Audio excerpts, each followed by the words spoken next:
अस्सलाम वालेकुम स्टूडेंट, कैसे हैं आप लोग। उम्मीद करता हूँ सब लोग ठीक होंगे, खैरियत से होंगे। तो स्टूडेंट, आज की इस वीडियो में हम बात करेंगे SE 601 B assignment 1। SE 601 practical की असाइनमेंट नंबर 1 है और इसकी जो ड्यू डेट है 30 अप्रैल 2026 है।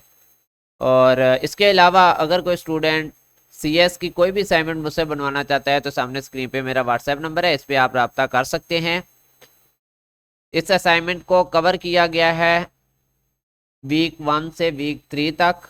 और नेक्स्ट हम यहाँ पे देखें तो आपके टीचर ने दिए हैं 2 क्वेश्चन। अब हम सॉल्व करते हैं क्वेश्चन फर्स्ट। इसमें आपके टीचर ने कहा है कि यूज केस डायग्राम बनानी है आपने, ठीक है। Draw a use case diagram, ये पूरा सिनेरियो दिया गया था। इसमें से आपने पहले तो एक्टर निकालने थे, उसके बाद उनकी यूज केस डायग्राम बनानी थी। तो एक्टर यहाँ पे यूजर एक एक्टर है, इसके बाद आपका यहाँ पे एडमन एक एक्टर है, ठीक है। ये दोनों एक्टर हैं और इनके यूज केस को कहते हैं जो ये काम कर रहे हैं। जैसे कि यूजर अकाउंट क्रिएट करते हैं, लॉगिन करते हैं, सर्च करते हैं, अपलोड करते हैं फाइलें, ठीक है। और यहाँ पे वो मतलब रिमूव कर सकते हैं, फाइल शेयर कर सकते हैं अपने दोस्तों के साथ। तो ये सारा क्या है, यूजर के यूज केस हैं। और एडमन क्या कर सकता है, मॉनिटर कर सकता है एक्टिविटी को, मिस यूज करने वाले वेबसाइट को उनको ब्लॉक कर सकता है, मैनेज कर सकता है रिपोर्टेड फाइल्स को। तो ये एडमन के काम है। तो इसकी डायग्राम बनानी है। डायग्राम कुछ इस तरह से बनेगी, मैं आपको सिखाऊंगा भी कि डायग्राम आप कैसे बनाएंगे और MS वर्ड में कैसे लेके आएंगे। सबसे पहले एक बॉक्स बना लेते होते हैं आप, उस जो टूल मैं बताऊंगा उसमें, ठीक है। उसके बाद 2 एक्टर लेंगे आप, एक यूजर का और एक एडमन का। ये मेरा व्हाट्सएप नंबर है, इस पर आप रब्ता कर सकते हैं CS की असाइनमेंट के लिए। और जब आप बना रहे हो डायग्राम तो इसको इग्नोर करना है, बाकी टेक्स्ट आपने माइंड में रखना है। तो यहाँ पे सबसे ऊपर मैंने नाम दे दिया सिस्टम का। सिस्टम है हमारा P2P फाइल शेयरिंग सिस्टम। और यहाँ पे एडमिन भी लॉगिन कर सकता है, यूजर भी लॉगिन कर सकता है। यूजर यहाँ पे रजिस्टर कर रहा है, यूजर सर्च कर रहा है, फाइल को डाउनलोड कर रहा है, अपलोड कर रहा है, रिमूव कर रहा है, व्यू डाउनलोड हिस्ट्री कर रहा है, रिपोर्टेड करप्टेड फाइल कर रहा है, व्यू एक्टिव पेयर्स कर रहा है, रिसीव कर रहा है नोटिफिकेशन को और लॉग आउट कर जाएगा। इसी तरह एडमिन क्या कर रहा है, मॉनिटर कर रहा है नेटवर्क को, लॉगिन भी कर सकता है, ब्लॉक कर सकता है, वेरीफाई फाइल यूजर कर सकता है, फाइल इश्यूज कर सकता है और लॉग आउट कर सकता है। ये तो हुई आपकी डायग्राम की बात कि इस तरह की आपने एक डायग्राम बनानी है। ये देख लें, इसको देख के वीडियो रोक के आपने बनानी है। अब बनाने के लिए बात करूं तो यहाँ पे इंटरनेट के ऊपर आके लिखना है draw.io। जैसे आप इसके ऊपर लिखेंगे आपके पास इस तरह की वेबसाइट आएगी। अनटाइल डायग्राम के ऊपर क्लिक कर देना है। जैसे आप इसके ऊपर क्लिक करते हैं तो यहाँ पर ये आपसे परमिशन मांगेगा, थोड़ा ये वेट कर लेते हैं। तो चलिए मैं वैसे बता देता हूँ जब तक ये ओपन होता है कि जैसे ये ओपन होगा ना, आपसे मांगेगा क्रिएट अ न्यू डायग्राम और ओपन ओल्ड डायग्राम। तो आपने क्रिएट अ न्यू डायग्राम के ऊपर क्लिक करना है और एक ब्लैंक पेज आ जाएगा, ठीक है। उसको आपने क्या करना है, सेव करना है, ठीक है। सेव कैसे करेंगे कि आपके जहाँ भी लोकेशन आपको याद रहे कि मुझे यहाँ पे फाइल मेरी पड़ी हुई याद रहेगी, तो वहां पे आपने उसको सेव कर लेना है। आपके तरफ यहाँ पे ये देखिए अभी आ रहा है, अभी वेट कर लेते हैं 1-2 सेकंड, हो जाएगा ये ओपन। थोड़ा सा लोडिंग लेती है। ये देखें यहाँ पे मेरे पास ऑलरेडी सेव था, तो यहाँ पे उसने डायग्राम दिखा दी है। हम इस डायग्राम को रिमूव करते हैं और नई डायग्राम बनानी मैं आपको सिखा देता हूँ। सिंपली आपने सबसे पहले यहाँ पे रेक्टेंगल लेनी है। ये होती है आपकी रेक्टेंगल, ठीक है। इसको आपने ड्रैग एंड ड्रॉप कर लेना है इस तरह से, जैसे मैं कर रहा हूँ, ठीक है। इसके बाद आपने क्या लेना है, सबसे पहले आपने अपने सिस्टम का नाम रख लेना है। नाम रखने के लिए क्या करेंगे, यहाँ पे टेक्स्ट के ऊपर क्लिक करेंगे, जैसा कि मैंने यहाँ पे फिलहाल ABC नाम रख दिया, ठीक है। इसको पकड़ के आपने यहाँ पे ला के छोड़ देना है। इसके बाद आपने लेने एक्टर, तो यहाँ पे आप सर्च करेंगे एक्टर। जैसे आप यहाँ पे सर्च करेंगे आपके पास डिफरेंट तरह के एक्टर हो सकते हैं, आप यहाँ पे एक्टर ले सकते हैं डिफरेंट तरह के, ठीक है।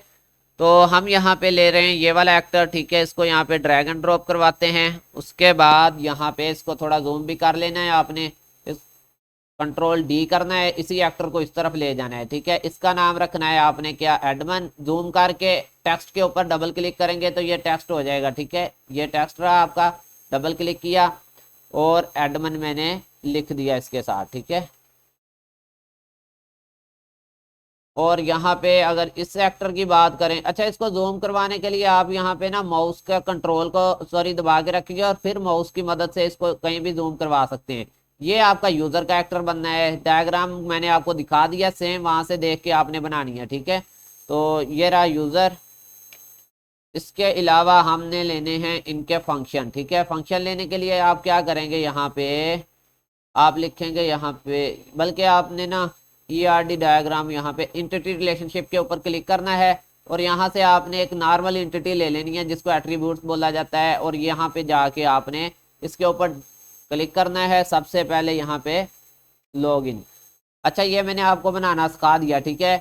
तो अब यहाँ पे आपने लाइन ढूंढनी है, तो लाइन आपको स्टार्ट में मिल जाती होती हैं, जो बेसिक साइन होते हैं ये वाले, ठीक है। इनमें इसको इस तरह से मिला दें और इसको पकड़ के इसके पास लेके जाएंगे, ये खुद ही मैच होना स्टार्ट हो जाएगा, ठीक है। ये हो गया।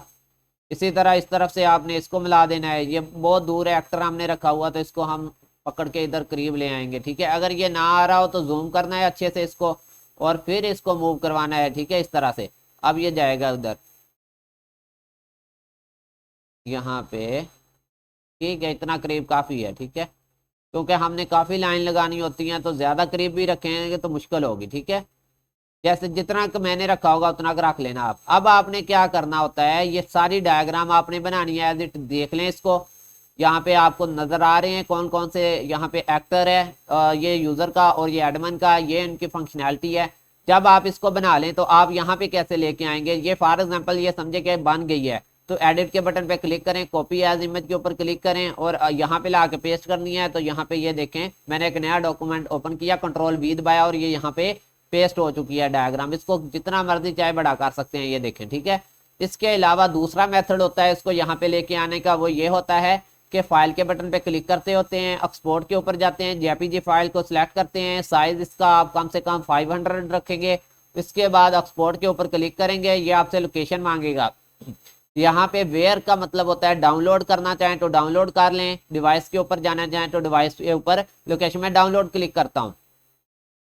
और ये देखें यहाँ पे ये मुझसे लोकेशन मांग रहा है, किस लोकेशन के ऊपर मुझे डाउनलोड करना है। तो मैंने कहा भाई डाउनलोड फोल्डर में आपको जो है वो 256 नाम से डाउनलोड हो जाओ। ये यहाँ पे डाउनलोड हो चुकी है। अब यहाँ पे हम आते हैं एक्सपोर्ट करने के लिए, इंसर्ट के बटन पे जाएंगे, इमेज के ऊपर, दिस डिवाइसेस के ऊपर, यहाँ पे आपको डाउनलोड में मिलेगी वो फाइल जो अभी मैंने डाउनलोड की है 2536 के नाम से। ये देखिए, इस तरह से आप यहाँ भी इसको लेके आ सकते हैं। ये हुआ आपका जनाब क्वेश्चन नंबर 1 कंप्लीट, ठीक है। इसमें सिर्फ आपने बनानी थी यूज केस डायग्राम जो कुछ इस तरह की थी। अब आ जाए क्वेश्चन नंबर 2 के ऊपर। क्वेश्चन नंबर 2 में सारा टेक्स्ट डेटा है वो आप लोगों ने खुद लिखना है, ठीक है। मैं आपको आंसर प्रोवाइड कर रहा हूँ, इसको एज इट लिखें। आंसर की हेडिंग दे, सबसे पहले दें C++ कोड, उसके बाद लिखें सपोज क्लासेस आर, पहली क्लास का कोड इतना है, एज इट लिखना है, कोई इसमें चेंजिंग नहीं करनी। फिर आपने लूप कॉलिंग सेंड मेथड यहाँ पे लिखना है, तो उसकी यहाँ पे कोड लिख देना है। उसके बाद आपने एग्जैक्ट आउटपुट की हेडिंग देके ये आउटपुट लिख देनी है। उसके बाद जो आपके टीचर ने पूछा था what OOP concept explain the SMS alert, ये कहाँ पे पूछा था, यहाँ पे पूछा था लास्ट में, तो वो मैंने ऐड कर दिया, ये इतना, ठीक है। What OPP concept explain the SMS alert, तो यहाँ पे इसको मैंने एक्सप्लेन कर दिया है। थोड़ी सी वर्डिंग चेंज कर लेना और अपने टीचर को सबमिट करवा देना। ये थी आप लोगों की असाइनमेंट। मिलते हैं न्यू वीडियो में, तब तक के लिए अल्लाह हाफिज़, फ़ी अमानिल्लाह, अपना ख्याल रखिएगा।